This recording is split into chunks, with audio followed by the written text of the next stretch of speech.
नाशिक जिल्हा फक्त कायद्याचा बालेकिल्ला.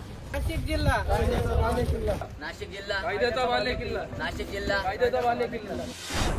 नाशिक शांत आणि सुंदर शहर म्हणून ओळखल्या जाणाऱ्या या महानगरात गेल्या काही महिन्यांपासून गुन्हेगारीनं अक्षरशः कळस घातला आहे. खंडणी, हाणामारी आणि थेट गोळीबाराच्या घटनांमुळे नाशिककर हादरले आहेत.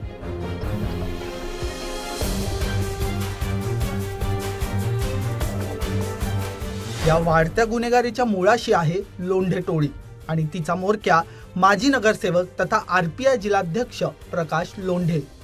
सातपूर येथील एका बारमधील गोळीबार प्रकरणानंतर लोंढे पिता पुत्र पोलिसांच्या जाळ्यात अडकले आणि त्यानंतर उघडीस आले अनेक धक्कादायक कारनामे. नाशिक जिल्हा कायद्याचा बालेकिल्ला. नाशिक जिल्हा कायद्याचा बालेकिल्ला. ही कारवाई सुरू असतानाच पोलिसांनी प्रकाश लोंढे यांच्या कार्यालयावर धाड टाकली आणि तिथे जे सापडलं त्याने खुद्द पोलिसही चक्रावले.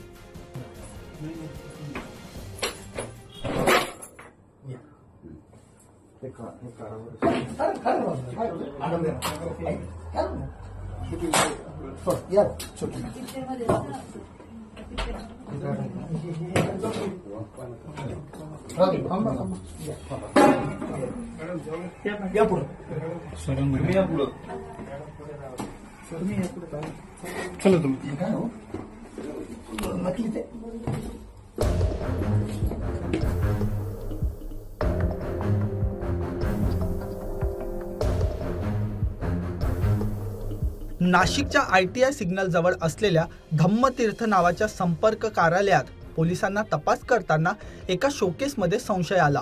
लोंढे यांनी वारंवार भुयाराचा इन्कार केला, पण अखेर गुप्त चावीच्या मदतीने जेव्हा गुप्त दरवाजा उघडला तेव्हा एखाद्या चित्रपटात शोभेल असा सिक्रेट बंकर पोलिसांना सापडला.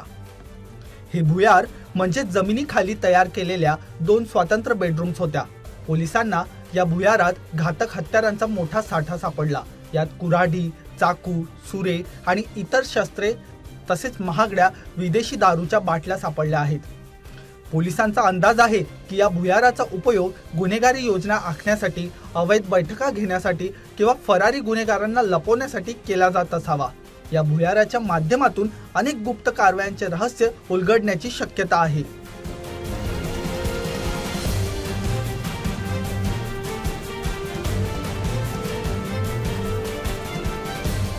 लोंढे पिता पुत्रांचे कारनामे इथेच थांबले नाहीत. खंडणीसाठी गोळीबार करण्यासोबतच या टोळीने पुष्कर बंगला नामक एका बंगल्यावर जबरदस्तीने कब्जा केल्याचा गुन्हाही अंबड पोलीस ठाण्यात दाखल झाला आहे. नाशिकमध्ये दिवसाढवळ्या खंडणी, गोळीबार, खून आणि टोळी युद्ध वाढत असताना पोलीस आयुक्त संदीप कर्णिक यांच्या नेतृत्वाखाली पथकाने मिशन क्लीनअप सुरू केलं आहे. नाशिक शहरातील मागच्या महिन्याभरातील वाढत्या गुन्हेगारीच्या घटना बघता नाशिक पोलिसांनी त्याविरुद्ध धडक मोहीम हाती घेतलेली आहे आणि कुठलाही गुन्हेगार असो, छोटा असो व कितीही मोठा असो, तर कोणीच यातून सुटणार नाही याची दक्षता आम्ही घेत आहोत. नाशिक जिल्हा फक्त कायद्याचा बालेकिल्ला. नाशिक जिल्हा कायद्याचा बालेकिल्ला. नाशिक जिल्हा कायद्याचा बालेकिल्ला. नाशिक जिल्हा कायद्याचा बालेकिल्ला. नाशिक जिल्हा कायद्याचा बालेकिल्ला. नाशिक जिल्हा कायद्याचा बालेकिल्ला. लोंढे पिता पुत्रांवर संघटित गुन्हेगारी म्हणजे मोक्का कायद्या अंतर्गत कारवाई करण्याची तयारी सुरू आहे. राजकीय पाठबळ असलेल्या गुन्हेगारांवर कठोर कारवाई सुरू झाल्याने नाशिककरांना आता दिलासा मिळाला आहे.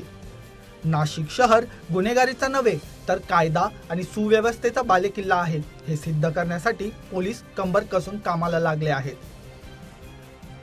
अभिषेक कुमरे, मुंबई लोकसत्ता.